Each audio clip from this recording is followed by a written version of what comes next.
தன் வியர்வையிலும் உழைப்பினிலும் வாழ்வை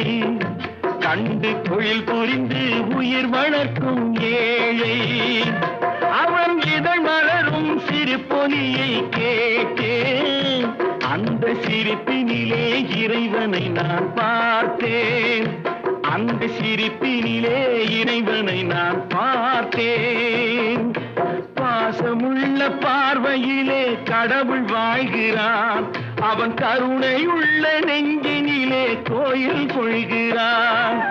இதோ எந்தன் தெய்வம் முன்னாலே நான் ஒரே ஒரு புன்னகையில் கண்டேனே